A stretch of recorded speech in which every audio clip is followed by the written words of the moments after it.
In Lesson 3, we're going to answer the questions, how do I find the perimeter and area of parallelograms, and how do I find missing measurements of parallelograms? So first, what I want you to understand is what a parallelogram is. This is an example of a parallelogram. You can see that you are going to have two opposite sides that are congruent to each other and parallel, just like a rectangle. So this side and this side are parallel, and they're also going to be congruent. They're the same length. And then we also have this side and this side, which are also parallel, and they're congruent. Now, the difference with a parallelogram and a rectangle is that you're not going to have 90-degree angles all the way around, but you will have opposite angles being congruent to each other. That means this angle here is going to be the same as this angle here. And this one here is going to be the same as this one over here. So you will have opposite angles being congruent, but they're not going to be 90-degree angles. Now when it comes time to finding the area of a parallelogram, it's actually very similar to finding the area of a rectangle. Remember, for a rectangle, the area was always equal to length times width. Here's your length, here's your width. Well, believe it or not, this rectangle here was created by this parallelogram. Imagine this. Imagine that we, I don't know, cut off this side right here, this section. We cut it somewhere down the middle and took this section off, and then we moved it over here. Here it is again. It's just been now placed on the right side of the section that was over there. So what we have just created was a rectangle, and that rectangle was created by a parallelogram that was, kind of cut off at one section and moved around to the other side to make the rectangle. So that means finding the area of a parallelogram is going to be very similar to finding the area of a rectangle. The formula is going to be base times height. That's it, just base times height. Now you're probably thinking, why not length times width? We use length times width for rectangles.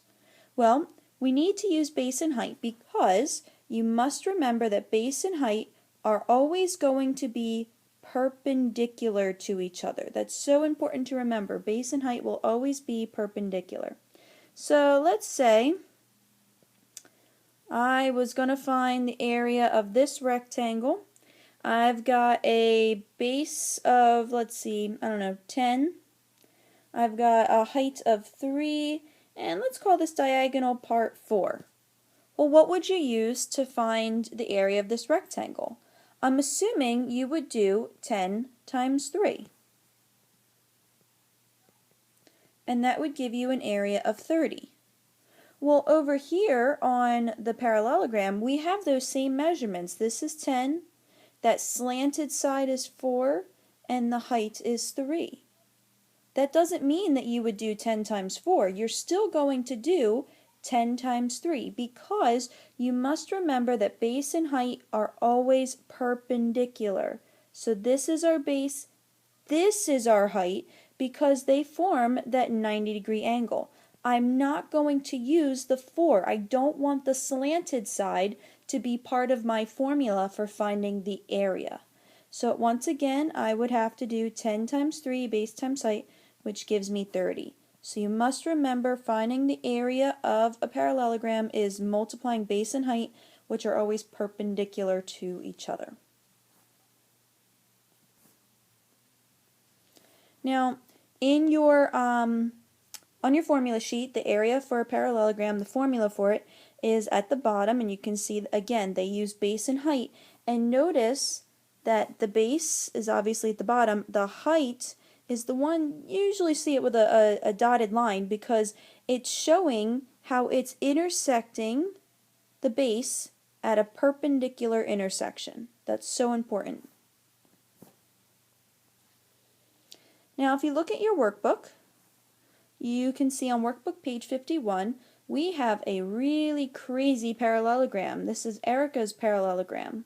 She saw, okay, I have got, let's see, a base right here, a base of 1, 2, 3, 4, 5. I got a base of 5, it looks like.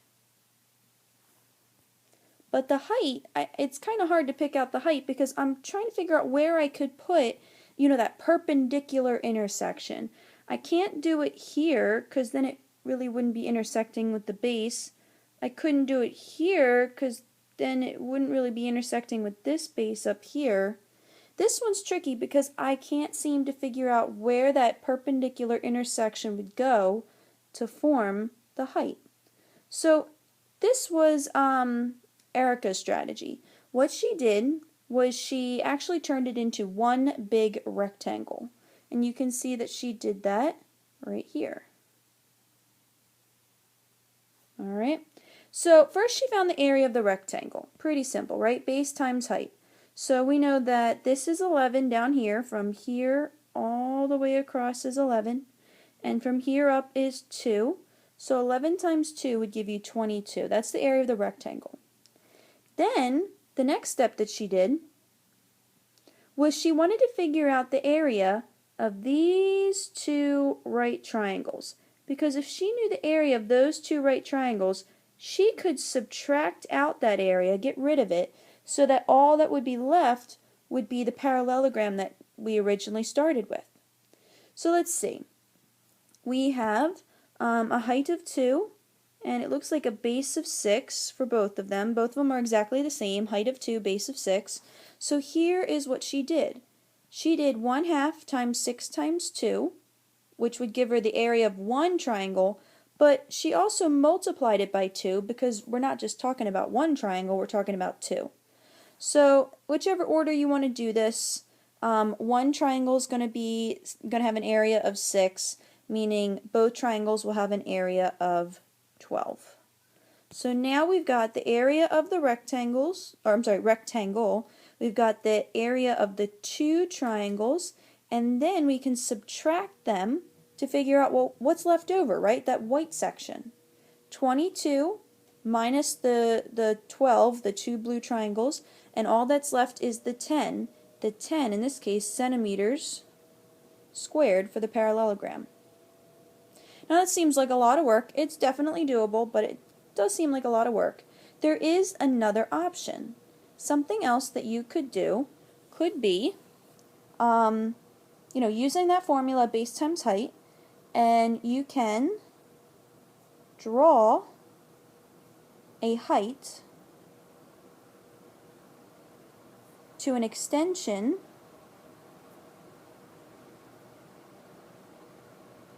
of the base.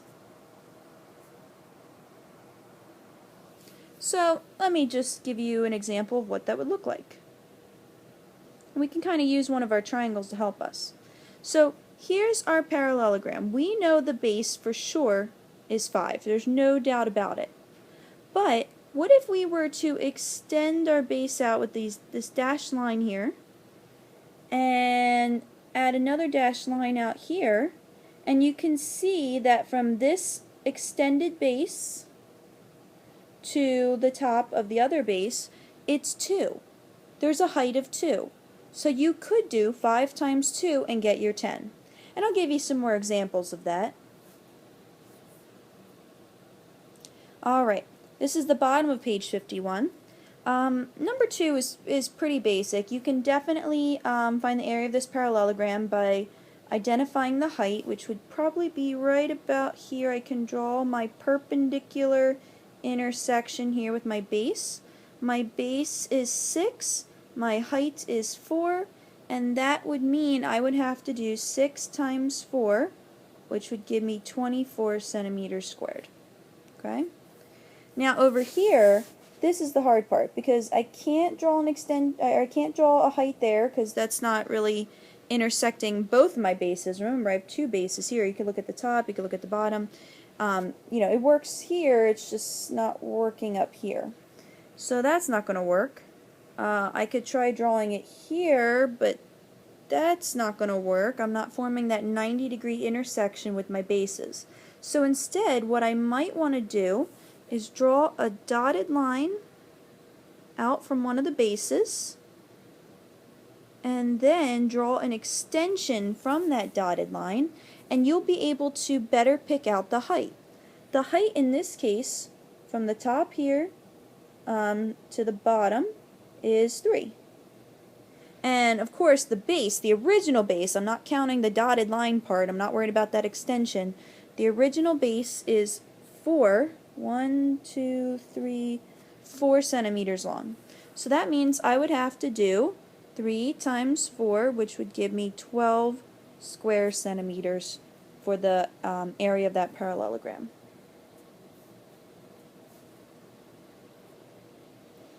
Okay, on to page 52. We're skipping around a little bit. This parallelogram has height h, obviously. The measurement of the base is b, and the side is s. Notice the side is the slanted side. So we're going to write a formula for finding the area of the parallelogram, and you kind of already know what that formula would look like. Area is equal to base times height, BH.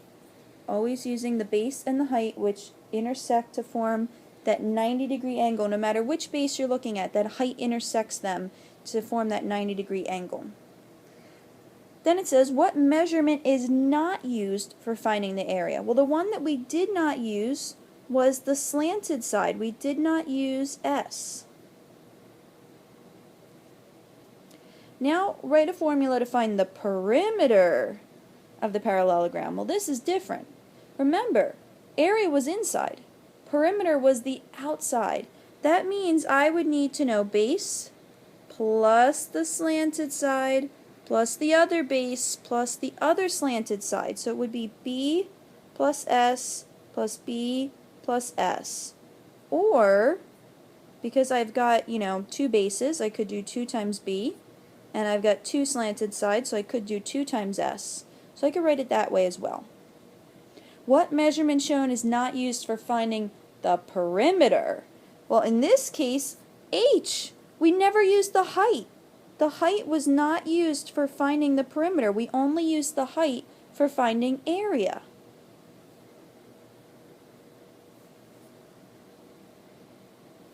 Now, a rhombus. What is a rhombus? Well, a rhombus is actually a very special parallelogram.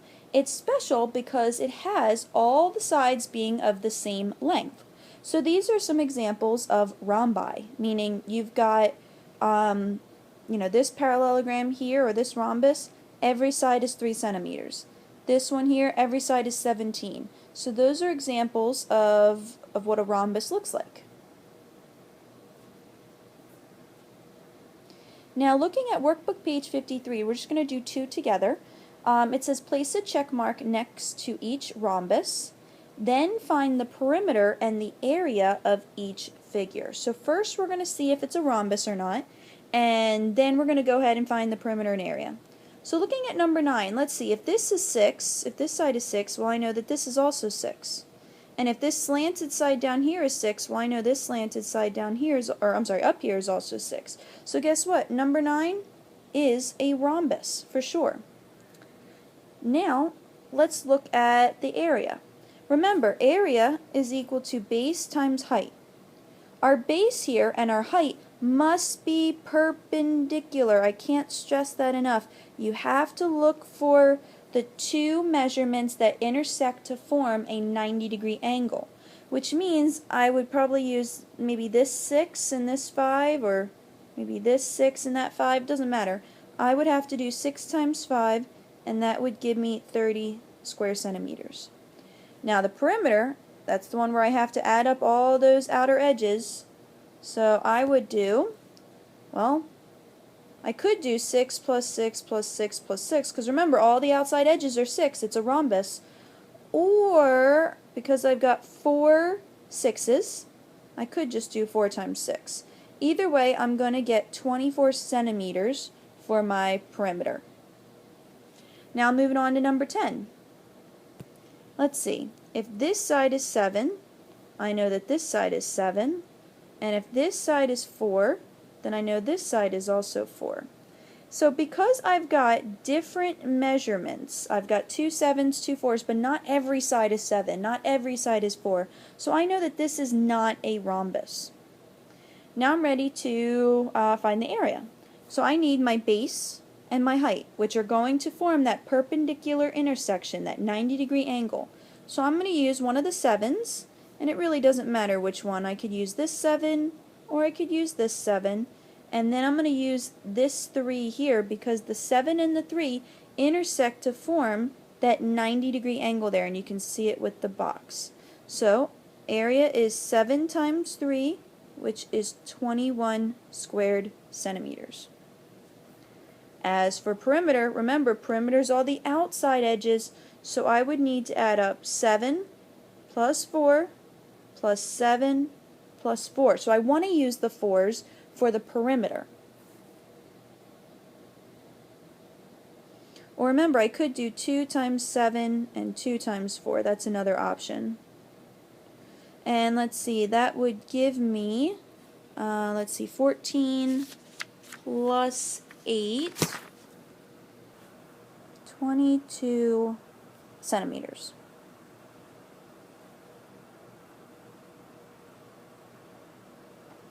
Can you find the missing measurement?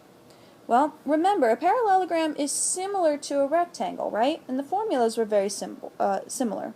We had area equals base times height. Well, our area is 30. Our base, we'll be careful, the base here is 5. It's not 7, because 5 is the one that intersects with the height to form that perpendicular intersection. So I'm going to use 5 for the base.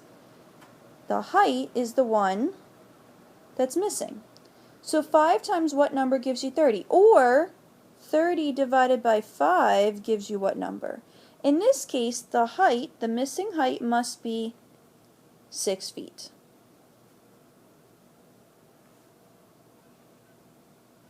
Okay, finally, the takeaways. Parallelogram is a quadrilateral, meaning four-sided, with both pairs of opposite sides being parallel, and opposite angles are congruent. Remember, a rhombus is a special parallelogram with all sides being the same length. And then we have the formulas for perimeter and area, and to find the missing base or height of a parallelogram, divide the area by the given base or height, whichever one they give you.